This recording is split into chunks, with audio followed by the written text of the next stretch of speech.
Hola Auripas, estoy por aquí. Seguro que ya sabéis que en el campo de batalla una de las máximas prioridades para todo soldado es asegurarse de tener una buena cobertura para, minimizar los efectos del fuego enemigo, especialmente los de la artillería. Para eso todo soldado debía ser tan habilidoso con la pala como con el fusil, porque asegurarse un buen pozo de tirador podía ser crucial. Aunque hoy las guerras son cada vez más urbanas y las tropas están cada vez más mecanizadas, hasta no hace mucho la pala era una herramienta inseparable de todo soldado.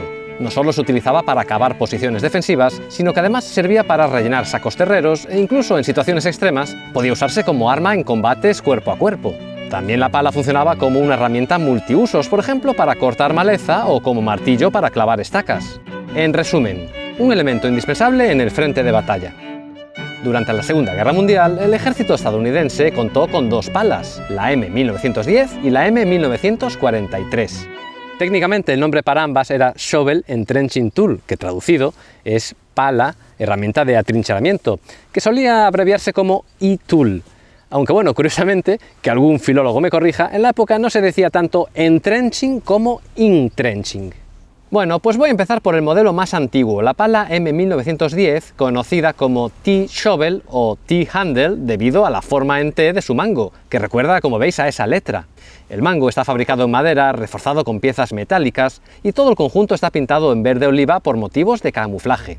Es una pala cóncava y puntiaguda, ideal para cavar en distintos tipos de terreno. Su nombre, M1910, hace referencia, como os habréis imaginado, al año en que fue diseñada. Así que ya veis que es un modelo bastante antiguo, utilizado ya durante la Primera Guerra Mundial y que siguió en producción durante varias décadas más.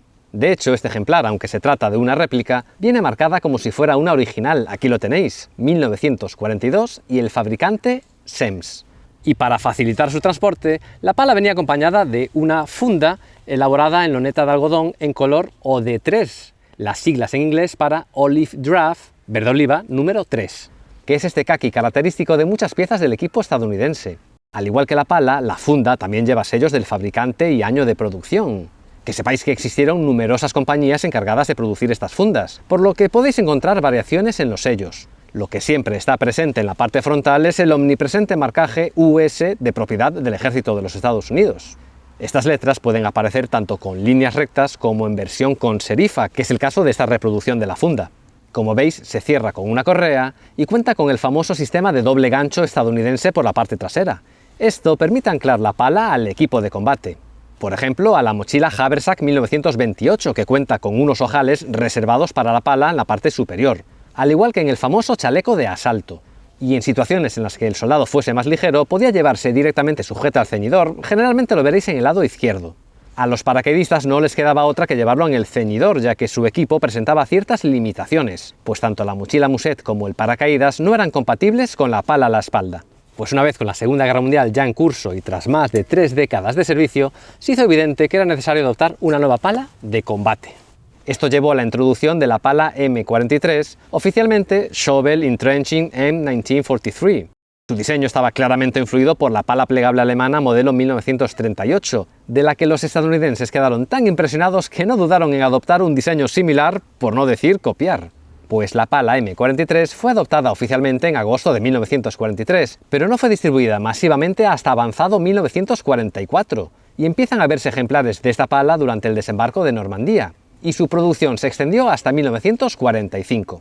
La clave del diseño de esta pala se encuentra en que es plegable, lo que hace que, ocupando una longitud similar, el mango sea más largo que el modelo anterior. Ahora, como veis, es completamente recto.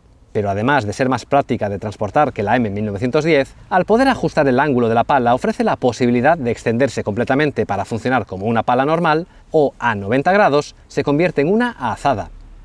En la M43 el fabricante más habitual fue Ames, aquí lo veis, aunque hubo otros como la American Fork and Hoe, marcada por las siglas AF y H, y en menor cantidad por la compañía Wood. Obviamente, con la introducción de la pala M43, se hizo necesaria una nueva funda, que a diferencia de la anterior, pues cuenta con el típico botón del equipo estadounidense, el botón Lift the Dot. También en el color, al inicio venían en OD3, pero pronto se volvieron OD7, que es este verde oliva, con un modelo transicional con el cuerpo en un color y el reborde en otro, porque ahora la funda cuenta con este refuerzo asegurado mediante remaches. Este refuerzo en teoría era necesario porque la pala, los laterales, venía afilada. Y bueno, que no lo comenté, pero obviamente os habréis dado cuenta de que la pala cambió de forma. Antes era más redondeada y ahora más cuadrada.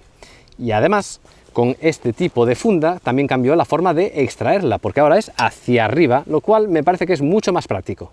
Aunque es probable que los diseñadores de la M43 no hayan considerado que para su transporte, gracias a su diseño plegable, en caso de perder la funda, la pala puede asegurarse al ceñidor simplemente plegándola. Y hay algunos ejemplos gráficos que confirman esta práctica. Por cierto, si alguna vez os lo habéis preguntado, la forma correcta de guardar la pala en su funda es con la parte metálica hacia el interior. Tal que así. Consejo Guripa.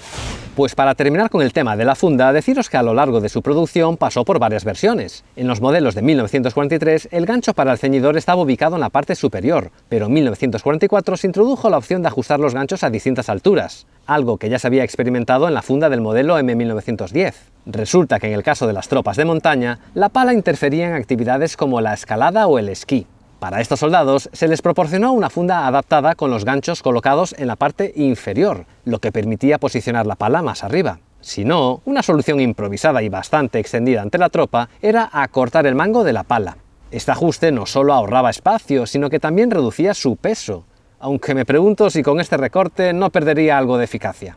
Bueno, pues creo que es hora de ponerse manos a la obra. Voy a probar las palas a ver qué tal van en el terreno.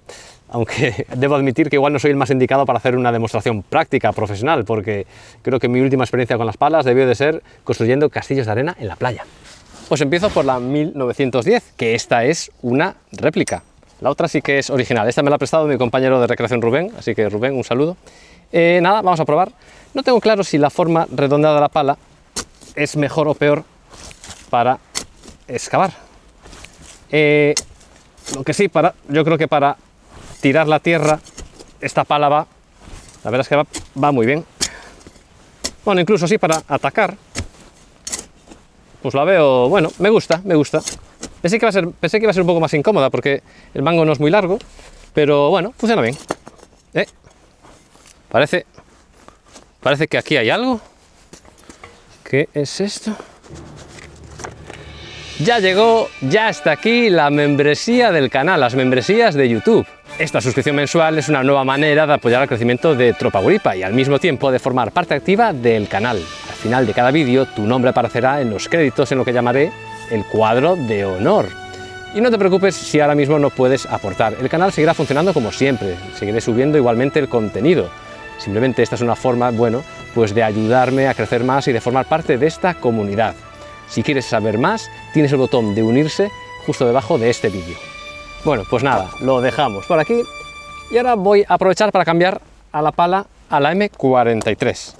Esta sí, como os decía, esta sí que es original. Voy a probar primero a acabar con ella en la posición completamente extendida. Cuando se alcanza la posición que uno quiere, tiene que enroscar esta tuerca para fijarla. Tanto con esta pala que es original como con la otra hay que tener un poco de cuidado. Estas no se venden exactamente como herramienta de trabajo, es decir, que no te aseguran que se vaya a romper, y estas palas tienen 80 años, así que tampoco aseguro que aguanten eternamente. Pero bueno, lo dicho, os dije que iba a probarlas, así que vamos allá. Esta también estaba bastante bien. Tema del mango, el mango, si os fijáis, es, bueno, ya lo comenté antes, es más largo y al no tener la forma de TED, bueno, la forma de agarrar es distinta y, bueno, la verdad es que la veo bastante bien. La pala, al ser cuadrada en vez de redondeada, creo que también en este caso es mejor para perfilar. Bueno, eso, la veo bastante bien. Ahora voy a aprovechar, ahora voy a cambiar y probar la pala en posición de 90 grados, como si fuera una azada, o como si fuera un pico, porque esto lo que tiene es que ahora puedo atacar de esta forma. La verdad es que así se avanza mucho más rápido, y me imagino que en la época pues sí que marcaba un poco una diferencia con la 1910, la posibilidad de hacer esto, pues se avanza mucho más rápido. Lo que sí, claro, ahora para retirar esta tierra necesito volver a la posición recta Vamos allá. Y ahora sí. Pero eso, yo creo que esta posibilidad de cambiar el ángulo de la pala le da muchas ventajas sobre la 1910. Y si no, fijaros en estas imágenes de época de soldados en acción. Se puede ver claramente lo práctico que resulta usar la pala en la posición de 90 grados. En todo caso, ambos modelos de pala cavaron su propio espacio en la historia militar, y a pesar de la adopción de la M43, la M1910 continuó en uso hasta el final de la guerra. Estas herramientas fueron esenciales en todos los frentes, usadas por todo tipo de tropas y sobre todo tipo de terrenos. Desde los campos europeos y las playas del Atlántico, pero también las del Pacífico, hasta el desierto del norte de África, las montañas de Italia y terrenos helados. Para acabar, quisiera contaros que no todos los soldados cargaban con palas, porque existían otras herramientas de atrincheramiento. Quizás sorprenda saberlo, pero de cada 10 soldados, 7 sí llevaban palas, pero 2 cargaban con picos y 1 con un hacha. Que si este vídeo llega a los 3000 likes, os prometo un vídeo analizando estas otras herramientas. Y nada más, muchas gracias a Rubén por haberme prestado la M1910, a vosotros gripas, como siempre os veo en el próximo vídeo, y porfa, echadle un vistazo al tema de la membresía del canal, tenéis abajo el botón de unirse, a ver qué os parece. Nos vemos pronto y rompan filas.